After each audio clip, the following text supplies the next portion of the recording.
नमस्कार दोस्तों अगर आपको भारत और इंग्लैंड के बीच खेले जा रहे चौथे टेस्ट मुकाबले के तीसरे दिन का खेल पसंद आया हो तो इस वीडियो को आप एक लाइक जरूर करें। इस वीडियो का लाइक टारगेट 400 लाइक है, तो इस वीडियो को आप दिल से लाइक जरूर करें।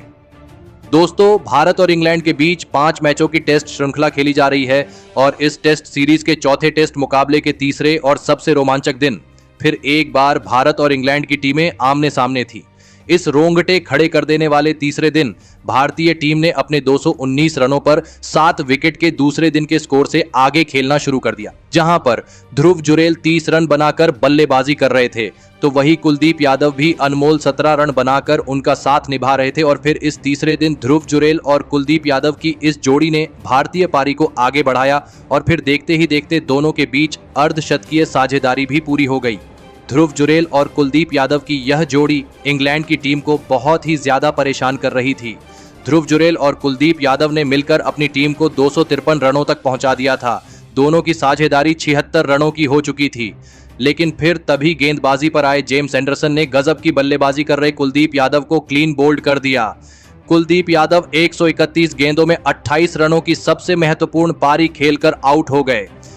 कुलदीप यादव की इस पारी ने भारतीय टीम की इस मुकाबले में वापसी करवा दी थी। अब विकेट गिरने के बाद आकाशदीप बल्लेबाजी करने मैदान में उतरे, लेकिन अब ध्रुव जुरेल ने अब अपने हाथ खोलने शुरू कर दिए और अपने अंतर्राष्ट्रीय करियर का पहला अर्धशतक इस मुकाबले में पूरा कर लिया। ध्रुव जुरेल अब इस मुकाबले में धमाकेदार बल्लेबाजी कर रहे थे क्योंकि भारतीय टीम के पास ज्यादा विकेट नहीं बचे थे और फिर आकाशदीप के साथ मिलकर ध्रुव जुरेल ने भारतीय पारी को तेजी से आगे बढ़ाया और 9वें विकेट के लिए 40 रनों की महत्वपूर्ण साझेदारी बनाई। लेकिन तभी दूसरे छोर पर आकाशदीप को शोएब बशीर ने एलबीडब्ल्यू आउट कर दिया। आकाशदीप 29 गेंद में 9 रन बनाकर आउट हो गए। अब भारतीय टीम के पास एक ही विकेट बचा था और ध्रुव जुरेल अपने इस मुकाबले के ऐतिहासिक शतक से कुछ ही रन दूर थे। अब मोहम्मद सिराज उनका साथ देने मैदान में उतरे थे, लेकिन एक छोर से ध्रुव जुरेल रन बनाने से नहीं चूक रहे थे। अब ध्रुव जुरेल केवल 10 रनों से अपने अर्धशतक से दूर थे, लेकिन तभी गेंदबाजी पर आए टॉम हार्डली ने ध्रुव जुरेल को क्लीन बोल्ड कर दिया।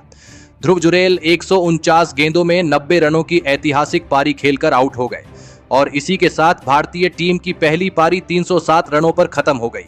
लेकिन इसके बावजूद भारतीय टीम 46 रनों से इंग्लैंड की पहली पारी से पीछे रह गई और फिर उसके बाद दूसरी पारी में बल्लेबाजी करने इंग्लैंड के 2 दिग्गज ओपनर बल्लेबाज मैदान में उतरे। जैक क्रोली और बेन डकैट के कंधों पर इस पारी में अपनी टीम को एक शानदार ओपनिंग शुरुआत दिलाने की बहुत ही बड़ी जिम्मेदारी थी। लेकिन इंग्लैंड की इन उम्मीदों को पारी के शुरुआती ओवरों में ही भारतीय तेज गेंदबाजी ने तोड़ दिया और गेंदबाजी पर आए रविचंद्रन अश्विन ने बेन डकैट को सरफराज खान के हाथों कैच आउट कर दिया। बेन डकैट 15 गेंद में 15 रन बनाकर आउट हो गए। बेन डकैट के जल्दी आउट हो जाने के बाद अब इंग्लैंड की टीम की तरफ से ऑली पॉप मैदान में उतरे थे, लेकिन उसकी अगली ही गेंद पर ऑली पॉप को भी रविचंद्रन अश्विन ने एलबीडब्ल्यू आउट करके इंग्लैंड की टीम को दूसरा बड़ा झटका दे दिया। ऑली पॉप बिना खाता खोले ही आउट हो गए। रविचंद्रन अश्विन की इस शानदार गेंदबाजी ने एक ही ओवर में पूरा मुकाबला ही पलट दिया था। अब विकेट गिरने के बाद पहले पारी के शतकवीर जो रूट मैदान में उतरे थे और फिर यहां से जो रूट और जैक क्रोली ने इंग्लैंड की पारी को आगे बढ़ाया। खास करके जैक क्रोली इस पारी में तूफानी फॉर्म में नजर आ रहे थे। वह आसानी से भारतीय गेंदबाजी पर रन बना रहे थे, लेकिन दूसरे छोर पर सेट हो चुके जो रूट को इसी बीच रविचंद्रन अश्विन ने एलबीडब्ल्यू आउट कर दिया। बेहतरीन फॉर्म में चल रहे जो रूट 34 गेंद में 11 रन बनाकर आउट हो गए। रविचंद्रन अश्विन ने अकेले के दम पर इंग्लैंड के टॉप के बल्लेबाजों की धज्जियां उड़ा दी थी। लेकिन अब विकेट गिरने के बाद जॉनी बेयरस्टो मैदान में उतरे और फिर यहां से जॉनी बेयरस्टो और जैक क्रोली ने इंग्लैंड की पारी को संभाला और इंग्लैंड की पारी को तेजी से आगे बढ़ाया। तो वहीं इसी बीच जैक क्रोली ने अपना इस मुकाबले का शानदार अर्धशतक भी पूरा कर लिया। जैक क्रोली और जॉनी बेयरस्टो ने मिलकर इंग्लैंड की टीम को 110 रनों तक पहुंचा दिया था, लेकिन तभी गेंदबाजी पर आए कुलदीप यादव ने सेट हो चुके जैक क्रोली को क्लीन बोल्ड कर दिया।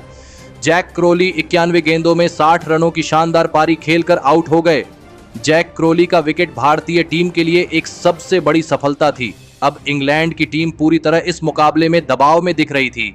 अब इंग्लैंड के कप्तान बेन स्टोक्स मैदान में उतरे थे, लेकिन कप्तान बेन स्टोक्स को भी कुलदीप यादव ने क्लीन बोल्ड कर दिया।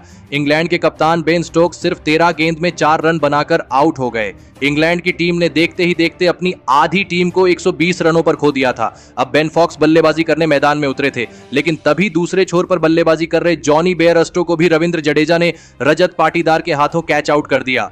जॉनी बेयरस्टो 42 गेंद में 30 रन बनाकर आउट हो गए। भारतीय स्पिन गेंदबाजी के सवालों का जवाब इंग्लैंड के बल्लेबाजी के पास नहीं था।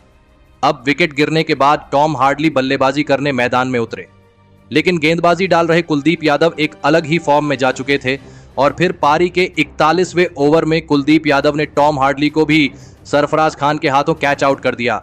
टॉम हार्डली 25 गेंद में 7 रन बनाकर आउट हो गए, तो वही अपनी इसी ओवर में नए बल्लेबाज ओली रॉबिन्सन को कुलदीप यादव ने एलबीडब्ल्यू आउट करके इंग्लैंड की टीम को 8वां बड़ा झटका दे दिया।